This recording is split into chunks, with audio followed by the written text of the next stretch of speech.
Bismillahirrahmanirrahim. Saudaraku yang beriman yang dirahmati Allah, ada beberapa hal yang dapat membuat seseorang selamat dari azab kubur. Karena azab kubur ini bukan hanya menimpa orang-orang yang musyrik, tapi juga menimpa orang-orang yang beriman. Lalu, apa sajakah yang dapat menyelamatkan dan menerangi seseorang di alam kubur? Insya Allah pada episode kali ini akan kita bahas. Bismillahirrahmanirrahim. Assalamualaikum warahmatullahi wabarakatuh. Syukur alhamdulillah kita bisa berjumpa lagi di channel ini. Salawat dan salam semoga tercurah dan terlimpah kepada junjungan kita, Habibana wa syafi'ina wa maulana Muhammad sallallahu alaihi wasallam. Tentunya harapan dan doa saya semoga saudaraku semuanya selalu diberikan kesehatan, dilapangkan rezekinya, diampuni dosa-dosanya, dipanjangkan dan diberkahi umurnya, amin ya rabbal alamin. Sahabat beriman yang dirahmati Allah, setelah seseorang meninggal dunia, tempat pertama yang akan dituju sebelum ke alam akhirat adalah alam kubur atau alam barzah. Di alam ini mayat akan mulai mempertanggungjawabkan dan merasakan sebagian balasan daripada amal perbuatannya semasa hidupnya di dunia. Jika ia selamat, maka perjalanan selanjutnya akan semakin mudah. Akan tetapi, jika tidak, maka perjalanan selanjutnya akan semakin sulit. Abu Laits Al-Samarkandi dalam kitabnya Tanbihul Ghafilin menyebutkan adanya beberapa hal yang dapat membuat seseorang selamat dari azab kubur dan mendapatkan penerangan di alam kubur. Dan ini tentunya didukung dengan Al-Quran dan As-Sunnah yang menjadi tolak ukur dan parameter daripada amal-amalan soleh yang akan kita laksanakan. Lantas apa sajakah yang dapat menyelamatkan dan menerangi kita di alam kubur? Insya Allah akan kita bahas. Yang pertama, yakni adalah menjaga sholat 5 waktu. Sholat merupakan kunci utama bagi umat Islam. Hal ini menjadi penting karena perintah sholat merupakan perintah langsung dari Allah Subhanahu wa Ta'ala, dan juga sebagai pembeda dengan orang-orang kafir. Orang yang rajin menjaga sholatnya bisa menjadi sebab penerang dirinya kelak di alam kubur. Berdasarkan hadis bahwa Rasulullah Shallallahu Alaihi Wasallam bersabda, salat adalah cahaya, sedekah merupakan bukti nyata, sabar itu sinar, dan Al-Quran adalah pembelamu atas penuntunmu. Hadis riwayat Muslim. Dalam kesempatan lain, Nabi Muhammad SAW pun pernah menyampaikan tentang kuburan seorang wanita yang berkulit hitam yang bertugas membersihkan masjid. Wanita itu meninggal, kemudian beliau menyolatkan wanita itu di atas kuburnya. Kemudian beliau bersabda, sungguh kuburan-kuburan ini penuh dengan kegelapan atas penghuninya, dan sungguh Allah Azza wa Jalla akan meneranginya untuk mereka dengan salatku atas mereka. Hadis riwayat Muslim. Masya Allah. Jadi yang pertama ini betul-betul seseorang yang menjaga sholatnya. Kebanyakan dari kita hari ini banyak sekali menunda atau bahkan sholat di luar waktunya. Bahkan juga sampai dengan tanpa dosa meninggalkan kewajiban untuk sholat 5 waktu ini. Atas landasan pekerjaan, atas landasan kesibukan, atas landasan karir, dan sebagainya. Maka tentunya sangat tidak disarankan saudaraku semua, karena pada akhirnya kita akan menghadapi yang namanya dengan alam kubur. Maka sebaik-baiknya penerang adalah dengan menjaga sholat 5 waktu. Lalu yang kedua adalah memperbanyak sedekah. Berbagi atau bersedekah merupakan ibadah sosial yang sangat dianjurkan dalam Islam. Sedekah dapat menjadi penerang alam kubur karena sedekah merupakan salah satu amal yang jika dilakukan maka pahalanya akan terus mengalir kepada pelakunya walaupun ia sudah meninggal dunia.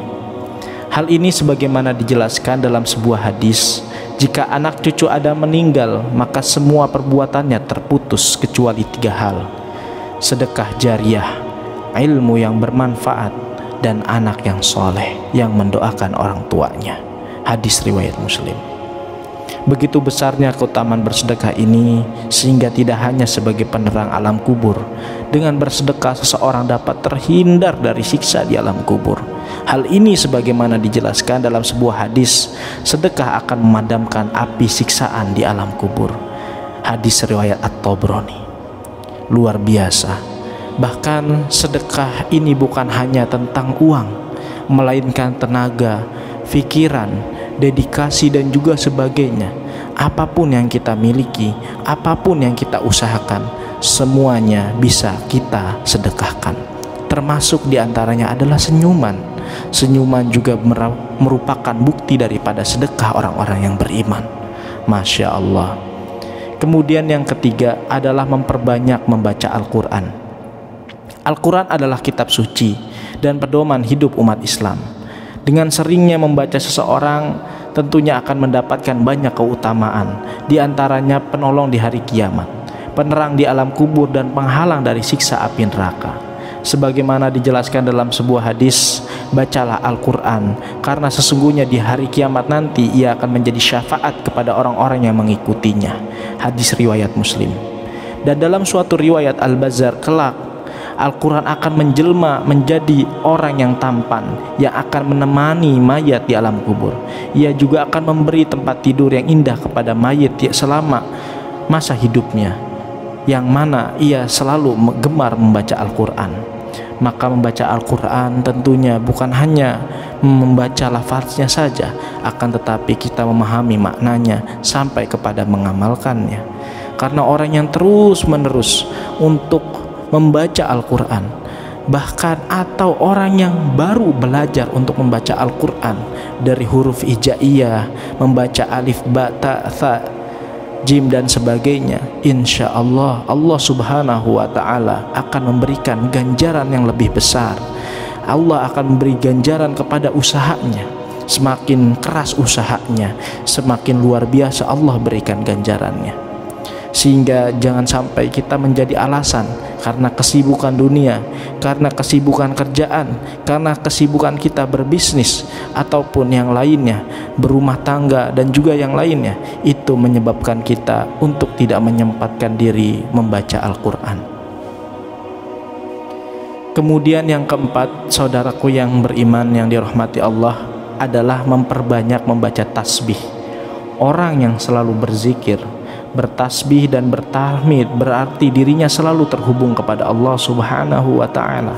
Dengan demikian ia akan mendapatkan cinta dan kasih sayang, rahmat dan juga ampunan. Dan salah satu bentuk kasih sayangnya adalah mendapatkan penerangan di alam kubur nanti dan pembebasan dari siksa kubur. Sebagaimana riwayat dari Imam At-Tabari, Nabi Muhammad SAW mengatakan bahwa tasbih dapat meringankan panasnya siksa kubur. Selain itu, bacaan tasbih juga dapat menjadi pemberat timbangan amal di hari kiamat. Hal ini sebagaimana dijelaskan dalam sebuah hadis, yaitu 2 kalimat yang dicintai oleh Ar-Rahman, ringan diucapkan di lisan namun berat dalam timbangan, yaitu amalan membaca subhanallah wa bihamdihi subhanallahil azim. Maha suci Allah, segala puji untuknya, maha suci Allah yang mulia. Hadis riwayat Bukhari dan Muslim. Maka tentunya kalimat-kalimat ini menjadi refleksi bagi setiap muslim, sebagaimana kita refleks ketika kita mengucapkan sesuatu yang tidak kita inginkan, dengan senantiasa mengucapkan inna lillahi wa inna ilaihi raji'un. Kemudian ketika kita mendapatkan perkara yang baik, alhamdulillah. Kemudian dengan kalimat-kalimat yang lain, subhanallah walhamdulillah wala ilaha illallah wallahu akbar, ataupun dengan kalimat-kalimat thayyib yang tentunya harus kita biasakan, sehingga kita tidak akan mengucapkan kalimat-kalimat yang buruk karena sudah terbiasa bertasbih, terhubung kepada Allah subhanahu wa ta'ala, yang tentunya setiap kalimat yang kita ucapkan tersebut akan menjadi penerang nanti di alam kubur kita. Kemudian yang kelima, adalah senantiasa orang-orang yang mendatangi kajian ilmu atau majelis ilmu. Maka tentunya dari setiap majelis ilmu akan kita dapati berbagai banyak penjelasan-penjelasan, hadis-hadis, dan juga amalan-amalan serta kebaikan-kebaikan yang ada di dalamnya. Berikut juga saudaraku yang beriman, bagi senantiasa yang mendengarkan si calon jenazah ini dengan menyimak berbagai banyak sekali penjelasan, maka insya Allah itu juga bagian daripada penerang di alam kubur nanti, sehingga dengannya kita bisa menambah terus. Karena sebagaimana dalam sabda Nabi, talabul ilmi faridatun ala kulli muslim, bahwa menuntut ilmu adalah kewajiban bagi setiap muslim. Atau dalam riwayat lain, utlubul ilma minal mahdi ila lahdi, tuntutlah ilmu dari buayan hingga ke liang lahat. Sampai nafas kita belum terenggut, sampai detak jantung kita masih terus bergerak, maka sepanjang itu kita wajib untuk menuntut ilmu. Maka semoga dari channel ini tidak mencukupkan diri kita untuk datang ke majelis ilmu. Dengan channel ini justru bisa menggerakkan diri kita untuk datang ke majelis ilmu. Demikian yang bisa disampaikan. Semoga Allah Subhanahu wa ta'ala menjadikan setiap apa amalan-amalan yang ini bisa kita fungsikan di dalam kehidupan kita. Maka dengannya amalan ini menjadi salah satu daripada orang-orang yang akan diterangi oleh Allah Subhanahu wa ta'ala di alam kubur nanti, dan juga terbebas dari siksa kubur. Amin ya robbal alamin. Wallahu alam bisawab. Demikian yang bisa kami sampaikan, semoga bermanfaat untuk kita semua.